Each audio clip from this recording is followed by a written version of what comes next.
Hello guys, welcome to DA 101 Online, our first video, yay! So for today, let's see, what do I want to do? I want to show you one more really cool technique about linear regression to augment the linear models that we've spent about a month building in this class. Before we get going, I just want to remind you, you can pause these videos at any time, and I recommend that you do. Of course, I'm going to make these notes available on my website online, just like I always do, but you can make this go as slow as you like by pausing whenever you want to. And I really recommend that you take a second, pause, look at my code, and make sure you understand what's going on. I think it could actually be a good thing, and maybe in some way almost even better than an in-person lecture, because sometimes in class, things go too fast, you have trouble following. Here, you can always pause and know what's up. So don't be afraid to pause these videos whenever you want to. For our example, I want to show you a linear model using the iris data, which we've thought about many times before. But this time, I'm going to use a different variable.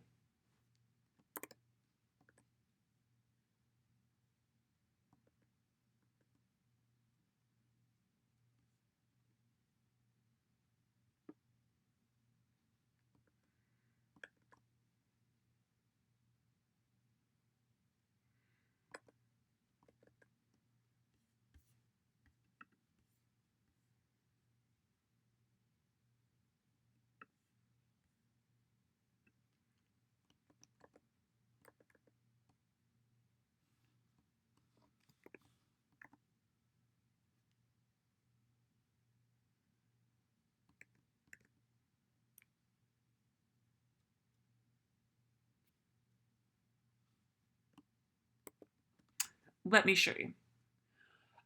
Let's make a model for predicting sepal length.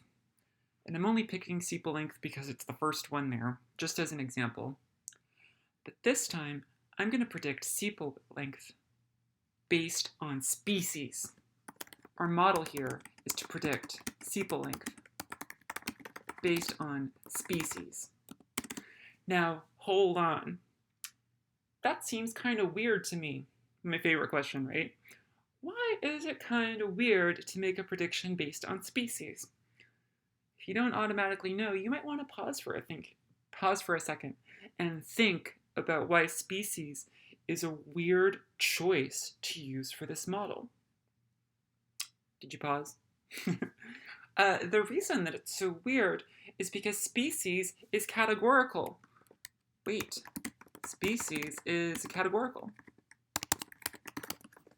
which is kind of weird. And in fact, that's something I've told you guys several times that you can't do, that you can't use linear models with categorical variables. But actually, it kind of is possible, and I want to show you how that works and what it means. First thing I'm going to do is actually build the model. I'm just going to copy paste the code in so it's a little bit smoother on the video, but you might want to pause here, for example, and take a look at the model that we've got. In my model, I'm calling it species mod because I'm predicting about based on species. You guys know the code here. We're using LM for a linear model. The data is coming from the iris dataset. And my y variable here is sepal length. Remember, the y variable has to come first. That's really important. My x variable that I'm going to be basing these predictions upon is species. So, well, let's see what happens if I run this stuff. I'm going to run the code there and take a look at the summary of my species mod. And, that's interesting. Even though species is a categorical variable, R still seemed to make a linear model based on that. Maybe things look a little bit weird. You might want to just pause for a second. I've got all the important stuff on the screen right now. Maybe pause for a second and take a look at what we've got. one thing that's kind of interesting is here for my coefficients. Of course, the coefficients are the most important part of any linear model. There's 3 of them. There's an intercept. That's normal. There's one for versicolor. Okay, that's one of the species. And there's one for virginica, and that's all. Now, I think that seems kind of weird for a couple of reasons. First of all, we only picked one variable in this model, species. So how can we have coefficients for multiple variables down there? That seems like it shouldn't make any sense, right? Shouldn't we just have a coefficient for species? Another thing that seems kind of weird here, there's one for versicolor, and there's one for virginica. But hey, what happened to setosa? Remember, in our iris data, I'm going to use the unique command, one of my favorite commands, to see what species there are. Remember, there's 3 of them. There's setosa, versicolor, and virginica. But here in our linear model, we've only got 3 of them. I mean, we've only got 2 of those things. We've got the versicolors and we've got the virginicas, but we don't have any setosas. Huh? What happened? What's going on here? What's our doing? Here's the answer. When R uses a categorical variable, it treats it as a binary variable. R treats categorical variables as binary variables. Binary is a computer science word. It means either 0 or 1.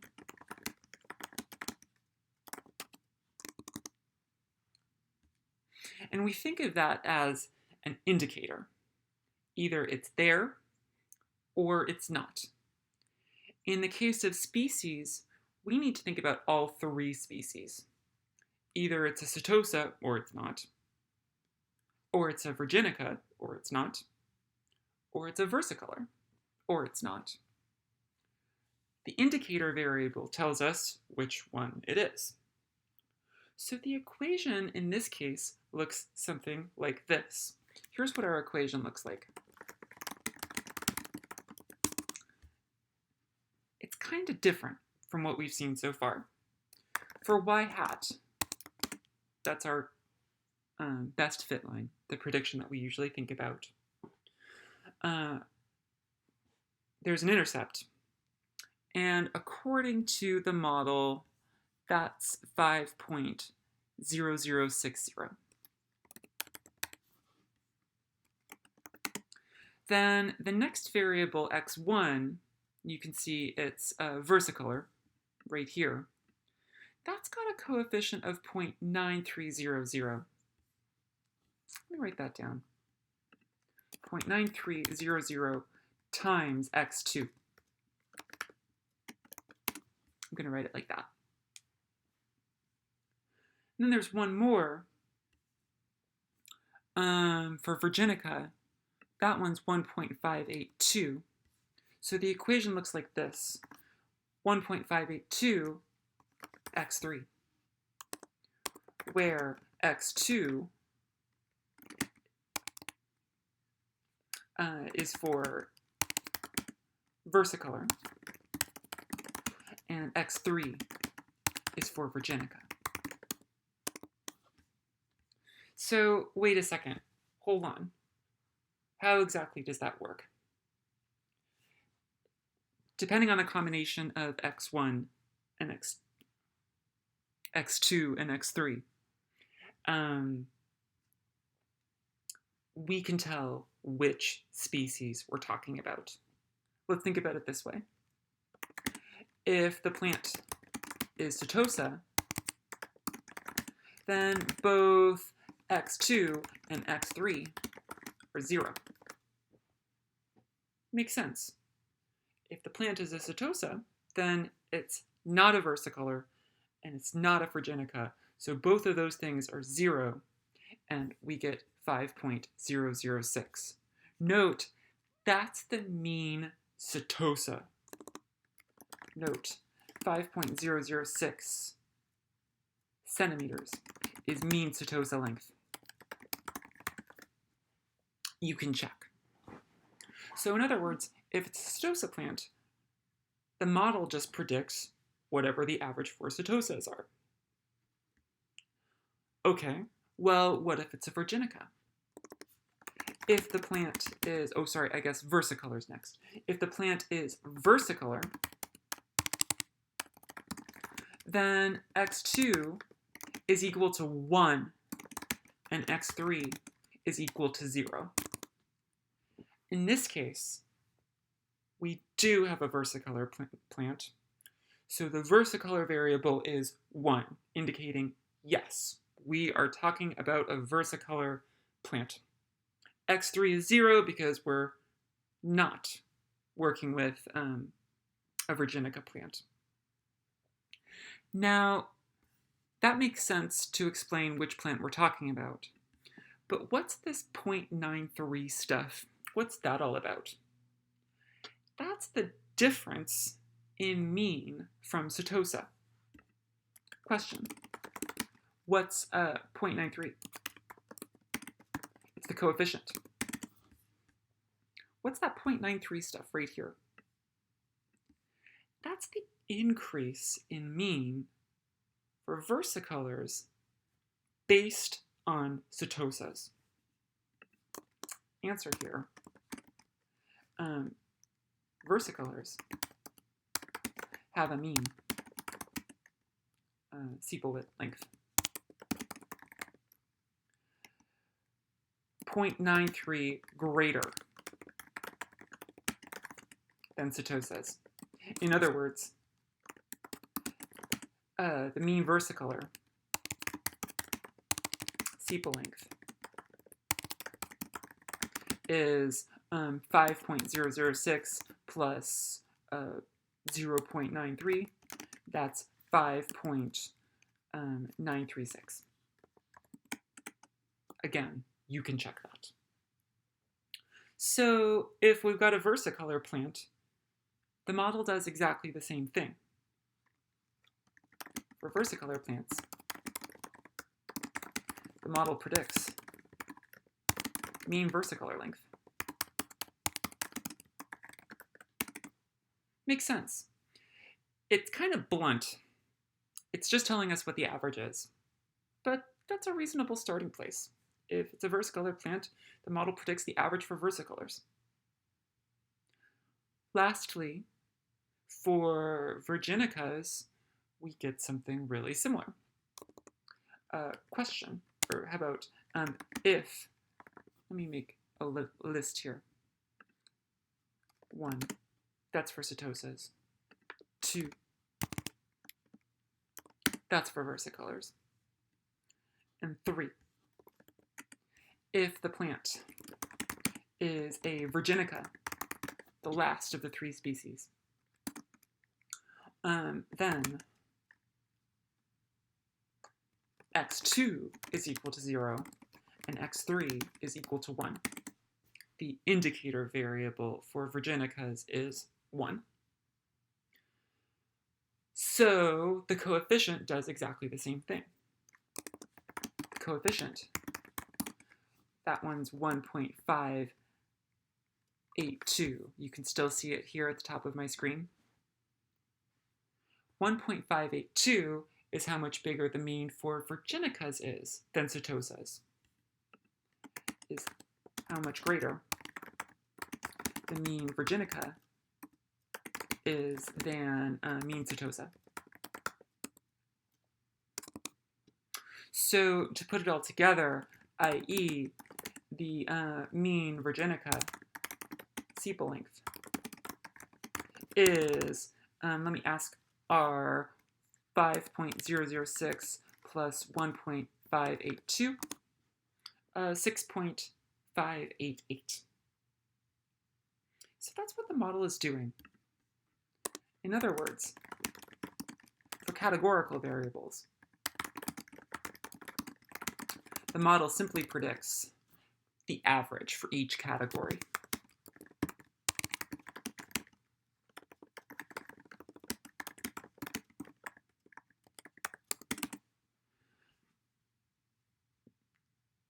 let me show you a picture. Here's what this looks like.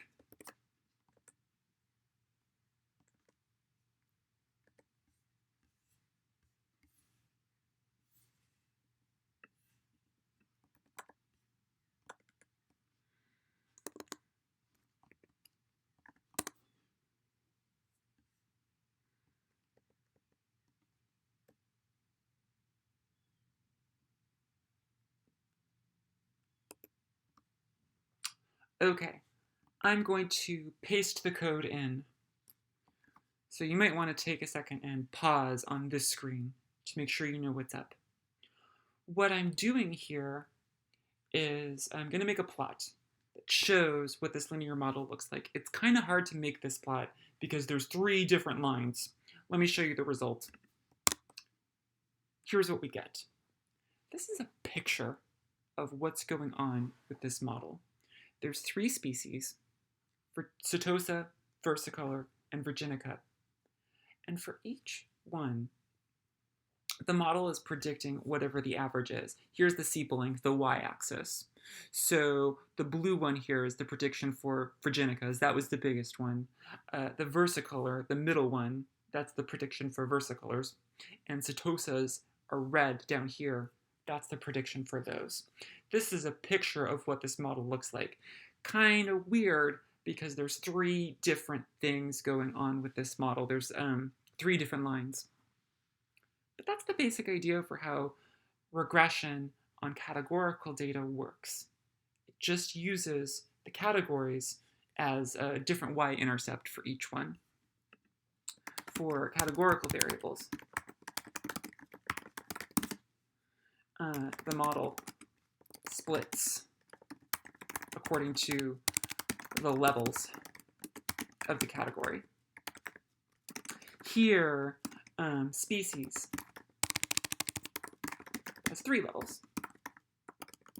And of course, they're Setosa, versicolor, and virginica.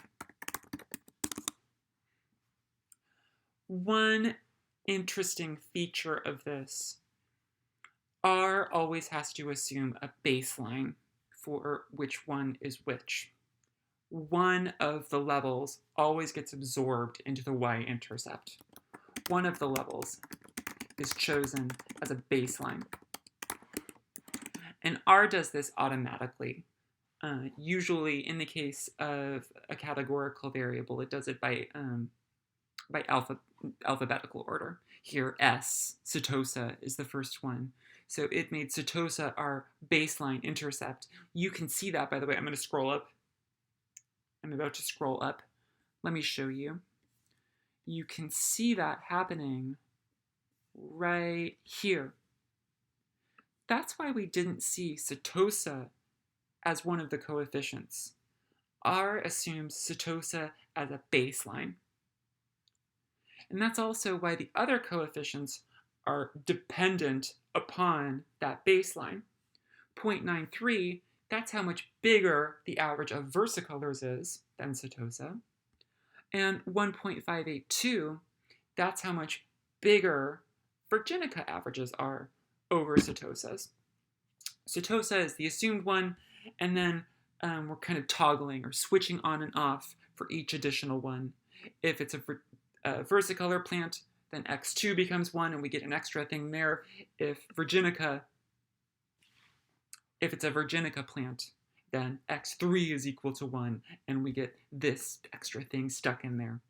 The picture is all right here. Setosas have the smallest average, versicolors are next, and virginicas are the biggest one up there in blue. So I think that's really interesting. I kind of lied to you a little bit earlier this semester. I didn't really lie. I lied a little bit when I said that you guys can't predict on categorical variables. You can, but it's kind of weird. Okay, let me show you one more cool technique with this stuff. You guys are using multilinear variables, multivariable linear models. So let's think about that here, multiple variables. We've seen that it's really easy to make models with lots of variables. You just stick a plus in there, right? You can do plus x2 plus x3 plus x4, as many different variables as you want. Turns out you can combine both quantitative and categorical variables. We can use multiple variables, and since we just saw it is possible to use categorical variables, why not use both? I'm going to do that here.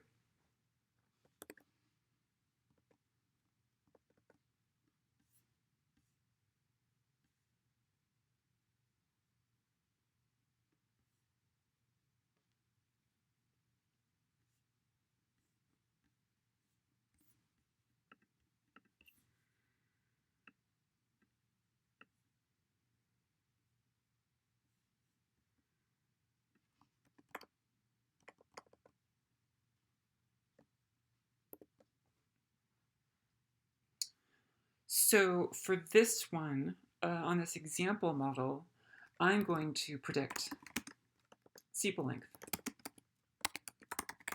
same as last time, based upon both species and sepal width. Now notice, species is a categorical variable. Sepal width is a quantitative variable. So we're doing a combination of the two types here. I'm going to paste in the code. This would be a good screen to pause and take a look, make sure you understand what's going on with this code. I'm making a new model here, and I just chose a really long name to make sure we understand what this is. It's species and sepal width. Data is the same. It's coming from the iris data set. Here, you can see the multilinear model. My y variable is sepal length, and my two x variables are sepal width and species. You could do the order in either way. You could do species first and then sepal width, but the plus is the important part. The plus here is what makes the multivariable model. So I'm going to run that, and I'm going to run my summary, and let's see what we've got. Ooh, how exciting. I actually do think it's exciting. I think this is a really cool technique. All right, so it looks similar to last time in the sense that we've got an intercept, we've got a versicolor coefficient, and we've got a Virginica coefficient. Those things look kind of similar to what we saw previously on the last model. But there's another one, of course. There's sepal width. Sepal width is a quantitative variable, so we don't need to split it up into categories. There's just one of these things. And since it's quantitative, we know that there's this positive relationship. If the sepal width gets bigger, we expect the sepal length to get bigger too. Let's think about this stuff together for a second. Same thing. Setosa, versicolor, and Virginica.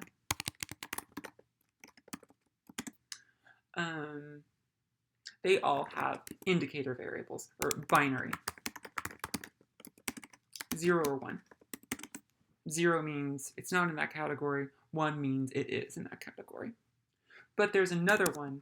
This time, there's another. It's the coefficient for sepal width.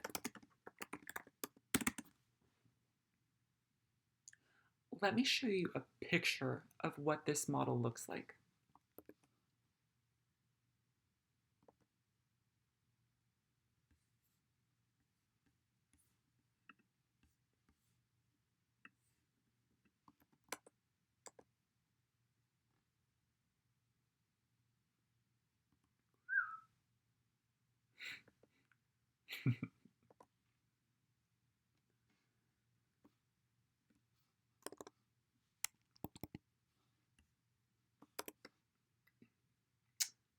Okay, I'm going to paste my code in here.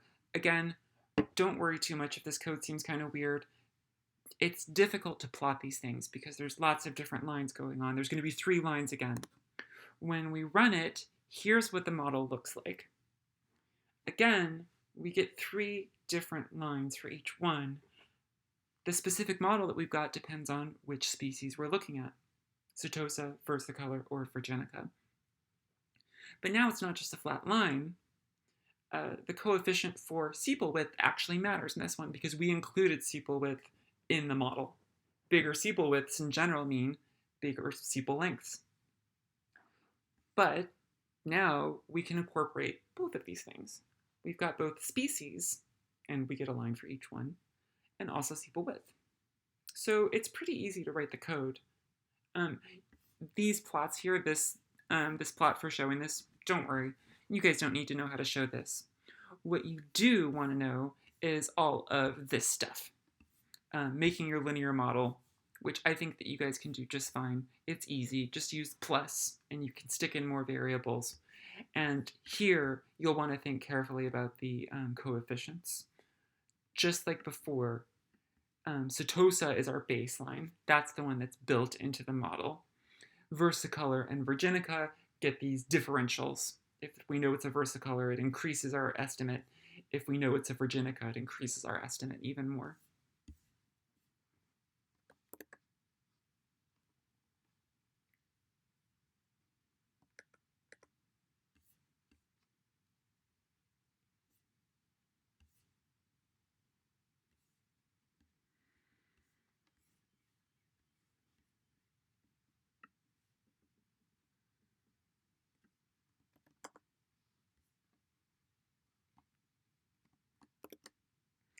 I want to do one more final example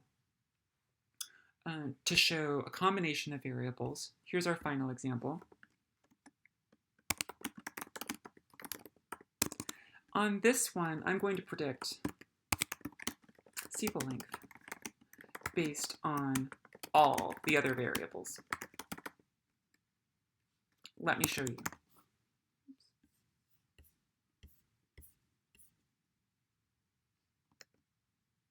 Sorry. Let me show you. So I'm going to paste my code in. There's something I want to draw your attention to here. This is my final model. This is going to be the final example for this video. Making a linear model, the data is iris. For my y variable, it's sepal length, but look at what happened right there. I'm going to highlight it. Sepal length is a function of dot. We saw this once before in class. The dot means all other variables. Note, the dot means all other variables. So here, sepal length is a function of, we've got a bunch of them. We've got sepal width, petal width, petal length, and species. All 4 of those things. Species is the only categorical variable, of course. The others are all quantitative, so we'll get a nice big mess of a model, but it's actually a pretty good one. I'm about to run the code for the summary. If you want to stare at this more, pause for a second. Let's look at this together. Run the code.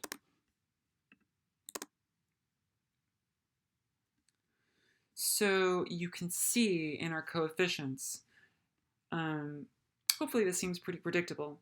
Here are the quantitative ones, sepal width, petal length, petal width.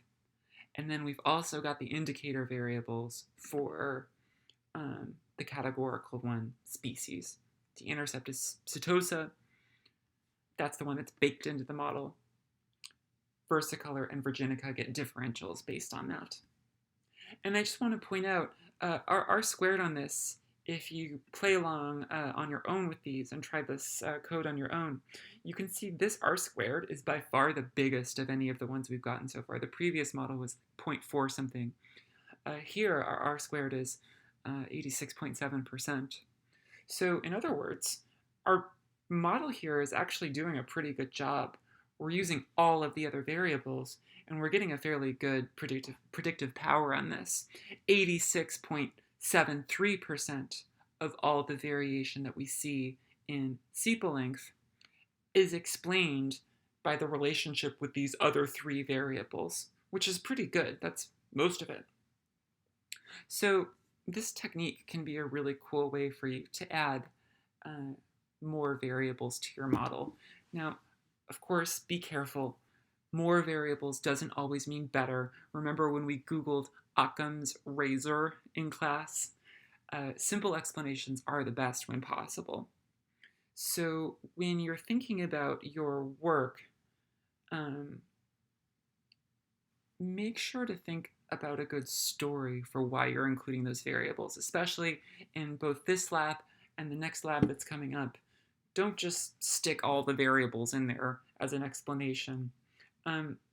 There's no specific right answer for which variables you're supposed to use. Think about which ones you're interested in. Think about which ones make sense to you. What sort of investigation do you want to do? And that's what data analytics is all about. Don't just put everything into the computer and get a magic number and stop there, especially in your lab work. Think of a good story for why that stuff makes sense. The code and the analysis support that story, but the story is the most important part. Communication is really what we're all about here. Okay, well, I'll stop on that note. I hope you enjoyed the video. This is my first one. I'll get better at this. Sorry, I've never done this before. This is kind of weird. We're all adjusting to this together.